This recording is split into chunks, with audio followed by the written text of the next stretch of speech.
शं वरुणः शन्नो भवत्वर्यमा शन्न इन्द्रो बृहस्पतिः शन्नो विष्णुरुक्रमः ॐ शान्ति शान्ति शान्तिः।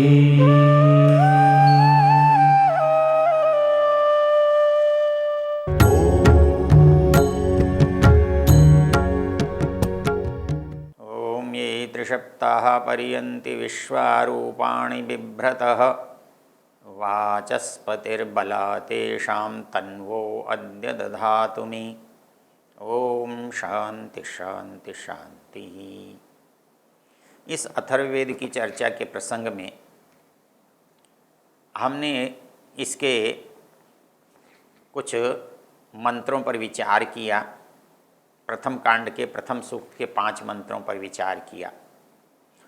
उस चर्चा में हमने अनुभव किया कि हमारे बहुत सारे जो स्वाध्याय करने वाले लोग हैं, वेद के बारे में जानते सुनते हैं, उनके मन में ये रहता है 2 बातें कि वेद जो है वो पहले एक था और उसको बाद में 4 भागों में विभक्त किया गया।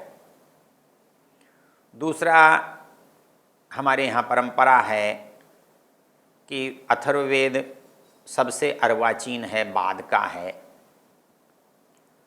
तो 2 धारणाएं जो विपरीत हों एक साथ नहीं चल सकती। हमने पिछले चर्चा में इस बात को स्पष्ट किया था कि जब किसी बात को हमें प्रमाणित करना होता है तो प्रमाणित करने में हम सबसे पहले वो चीज़ काम में लाते हैं जो उस विषय का जानकार है, उस विषय से संबंधित है, उसका कथन है। इसको हम आप्तोपदेश कहते हैं। आप्त का अर्थ होता है विद्वान। आप्त परमेश्वर को भी माना गया है, आप्त ऋषियों को भी, आप्त विषय के जानकारों को भी कहा जाए। तो हम आप्त प्रमाण सबसे सरलता से अनुभव कर सकते हैं। तो आप्त प्रमाण के रूप में हमारे पास बहुत प्रमाण हैं। प्रत्यक्ष सांसारिक वस्तुओं में तो है, किंतु वेद ज्ञान के विषय में आप प्रत्यक्ष सामान्य लोगों के लिए नहीं कर सकते। फिर हम अनुमान से उसको काम में लेते हैं। तो हमारे पास मूल रूप से आप्तोपदेश है, अनुमान है, और प्रत्यक्ष में ये है कि जिन चीज़ों को हम अध्ययन करते हैं उनमें सबसे पुरातन जो वस्तु है उसके आधार से हम उसको कौन किसके पहले है, कौन किसके बाद है, देख सकते हैं। जो लोग अथर्ववेद को बाद का मानते हैं, यदि वो ये भी मानते हों कि पहले वेद एक था और बाद में है, तो उनका कथन वैसे ही गलत, मिथ्या साबित होता है। क्योंकि 1 को 4 में जब किया है तो 4 ही एक साथ थे, और 1 था तो चारों एक में थे। इसलिए ये कहना कि इनमें कोई बाद का है, कोई पहले का है, ये कपोल कल्पना है, ये बलात् मान्यता है। दूसरी सबसे बड़ी बात है कि इन ग्रंथों में हमने वो प्रमाण आपको दिए, वो पंक्तियाँ आपके सामने बताई जहाँ वेदों को 4 भागों में विभक्त करके बताया गया। वो चर्चा ऋग्वेद में भी है, वो चर्चा यजुर्वेद में भी है, वो चर्चा अथर्ववेद में भी है, और सामवेद में भी ऐसे प्रयोग हैं वेदेभ्य।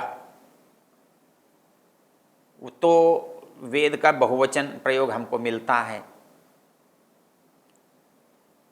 ये जो है, और एक वचन का प्रयोग भी कहाँ मिलता है वेद में? यस्मात् कोशाद् उदभराम वेदम तस्मिन् अंतर अवदध्मयेनम। तो वहाँ वेद जो है वो समूह में है। हम जहाँ से ले रहे हैं वहाँ उसे रख रहे हैं। तो यहाँ पर समग्र की संज्ञा है। लेकिन जहाँ तक व्याख्यान का, प्राप्ति का, विषय का विवेचन का प्रसंग है, तो ऋग्वेद ने भी पुरुष सूक्त में वही बात कही है, यजुर्वेद में भी कही है, अथर्ववेद में भी कही है। उपनिषदों में भी हमने चर्चा की थी कि अनेक उपनिषदों में छांदोग्य में चर्चा है, मुंडक में चर्चा है। मुंडक में तो 2 स्थानों पर है, बृहदारण्यक उपनिषद में भी चर्चा है। बृहदारण्यक उपनिषद में मैत्री याज्ञवल्क्य के संवाद में है। छांदोग्य उपनिषद में नारद के प्रसंग में 7 में है। और मुंडक में तो बहुत ही स्पष्ट रूप में है। मुंडक की पहली पंक्ति जो है उसमें कहा गया है, ब्रह्मा देवानां प्रथमः संबभूव विश्वस्य कर्ता भुवनस्य गोप्ता स ब्रह्म विद्यां सर्वविद्या प्रतिष्ठाम् अथर्वाय ज्येष्ठपुत्राय प्राह। वो कहते हैं ब्रह्मा देवानां प्रथमः संबभूव, देवताओं में जो ज्ञान को ग्रहण करने वाला व्यक्ति है पहला, वो ब्रह्मा है। वहाँ से क्या हुआ है, विश्वस्य कर्ता भुवनस्य गोप्ता, उसने सब व्यवस्थाओं का निर्माण किया है। संसार तो पहले से बना हुआ है। संसार में कहीं भी कुछ लोग इकट्ठे होते हैं तो वो संसार थोड़ा ही बनाते हैं, लेकिन जब उनको रहना होता है तो अपने रहने के नियम बनाते हैं।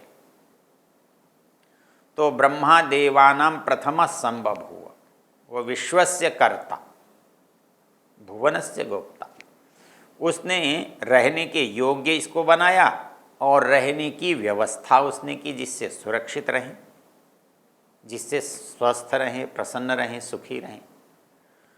तो कहता है ब्रह्मा देवानां प्रथमः संबभूव विश्वस्य कर्ता भुवनस्य गोप्ता, उसने ब्रह्म विद्या, लोग कहते हैं कि अथर्ववेद तो जादू टोने का वेद है, उपनिषद कह रहा है कि यह ब्रह्म विद्या का वेद है। स ब्रह्म विद्याम सर्व विद्या प्रतिष्ठाम, वो ब्रह्म विद्या कैसी है, समस्त विद्याओं का मूल है, आधार है, सर्वस्व है, सर्व विद्या प्रतिष्ठा। ऐसी उस विद्या को अथर्वाय ज्येष्ठपुत्राय प्राह, उस अथर्वा को उसने वो विद्या प्रदान की। अथर्वणीयां प्रवदेत ब्रह्मा अथर्वा पुरोवाचांगिरे ब्रह्म विद्यां स भारद्वाजाय सत्यवाहाय प्राह भारद्वाजोंगिरसे परावराम शौनकोह वै महाशालः अंगिरसं विधिवदुपसन्नः पप्रच्छ। अब इसमें पूरी परंपरा दी है। ब्रह्मा ने अपने पुत्र अथर्वा को दी। ब्रह्मा देवानां प्रथमः संबभूव स अथर्वाय ज्येष्ठपुत्राय प्राह, उसने अपने बड़े पुत्र अथर्वा को यह ब्रह्म विद्या दी। अथर्वा पुरोवाचा अंगिरे ब्रह्म विद्याम, अथर्वा ने अंगिरा को दी। स भारद्वाजाय सत्यवाहाय प्राह, उसने सत्यवाह भारद्वाज को दी। उसने सत्यवाह ने क्या किया, वो कहता है कि अथर्वा पुरोवाचा अंगिरे ब्रह्म विद्याम स भारद्वाजाय सत्यवाहाय प्राह भारद्वाजो अंगिरसे परावरा, उसने अंगिरस को दी। और अंगिरस ने किसको दी, शौनको ह वै महाशालो अंगिरसम विधिवद उपसन्नः पप्रच्छ। एक शौनक नाम का जो व्यक्ति है, ऋषि है, और उसके लिए एक विशेषण दिया है महाशाला, जिसके बड़े बड़े भवन हैं, बड़ी संपत्ति है, लेकिन वो विधिवत आया है किसके पास, अंगिरस के पास, और उसने आकर के प्रश्न किया है, कस्मिन्नु भगवो विज्ञाते सर्वम इदं विज्ञातम भवति इति, वो ऐसी कौन सी चीज़ है जिसको जानने से सब कुछ जान लिया जाता है। तस्मै स होवाच द्वे विद्ये विदितव्ये इति स्मः पराचैव पराच।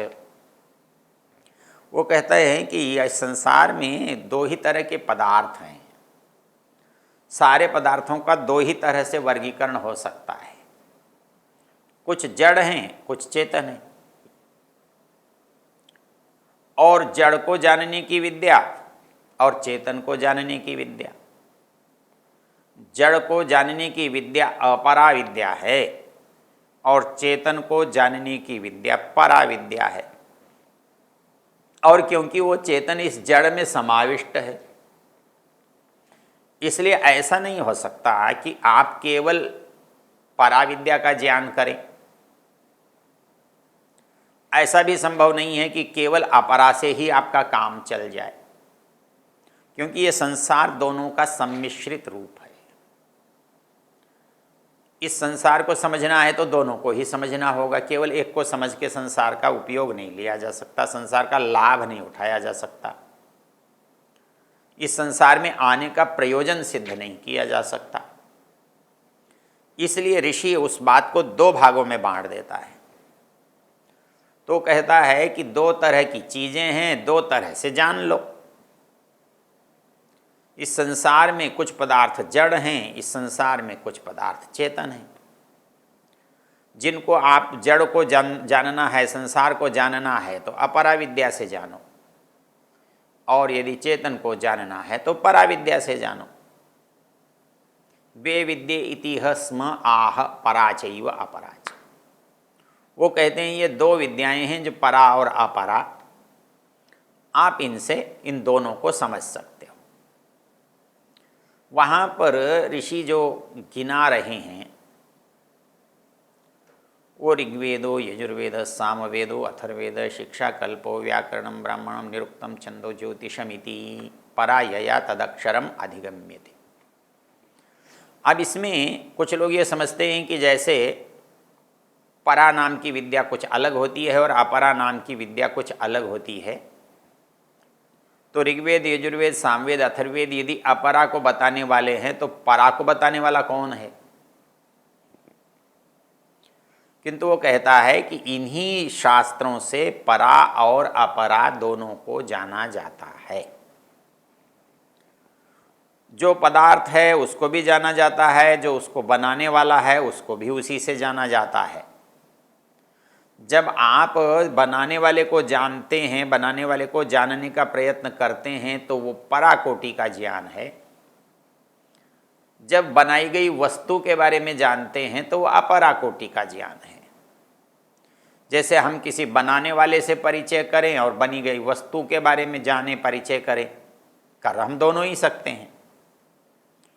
लेकिन यदि हम जानने वाले को करते हैं तब भी उसके कार्य के रूप में हम बनी हुई वस्तु का ध्यान आता है,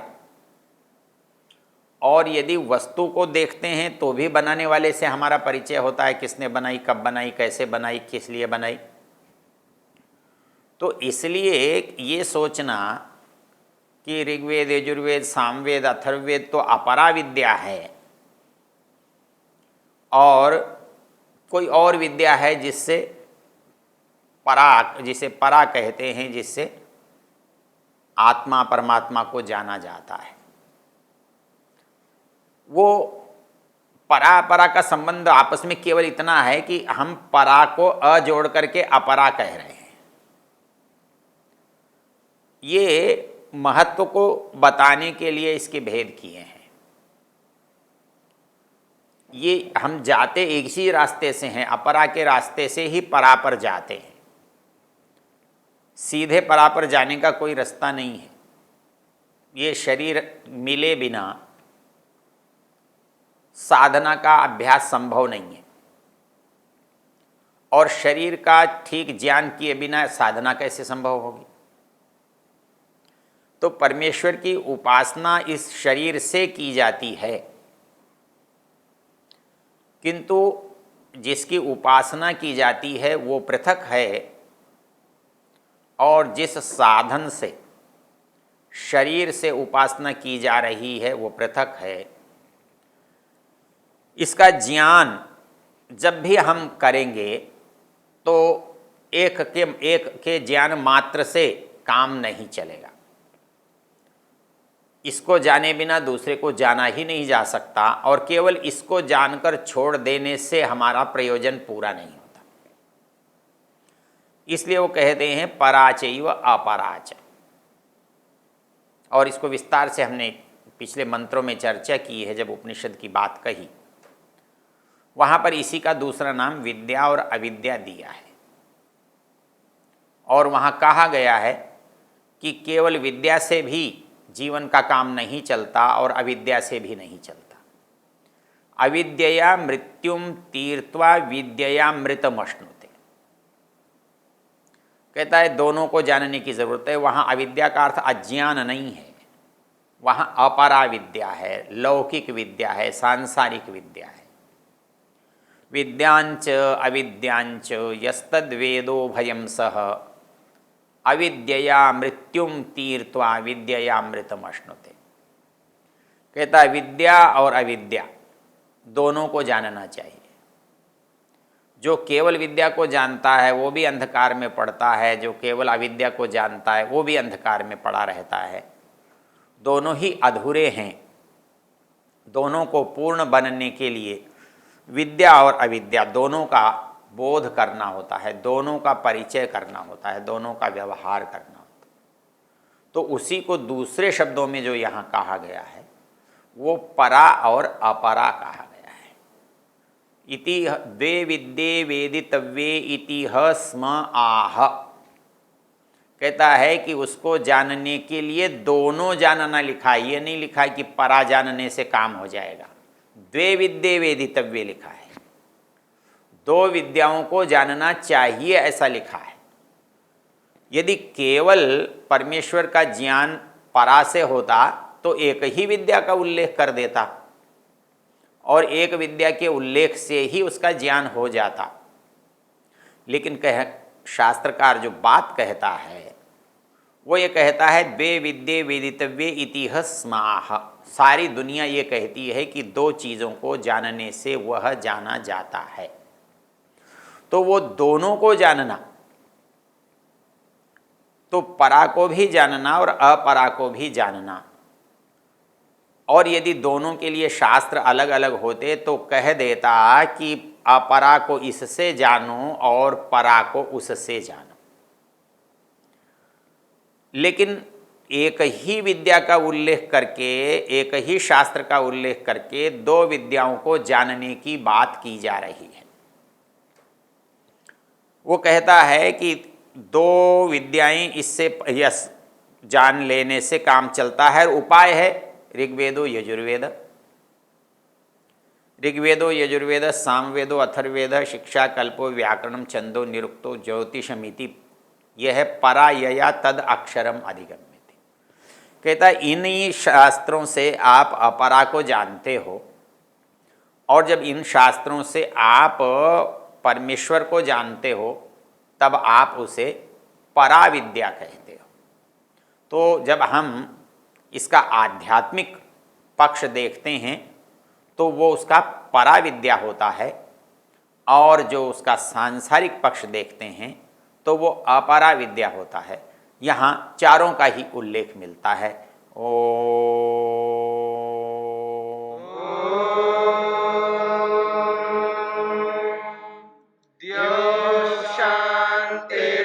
शांतिरंतरिक्षं शांतिर्पृथिवी शांतिरापः शांतिरोषधयः शांतिः वनस्पतयः शांतिर्विश्वे देवा शांतिर्ब्रह्म शांति सर्वं शांति शांतिरेव शांति शांति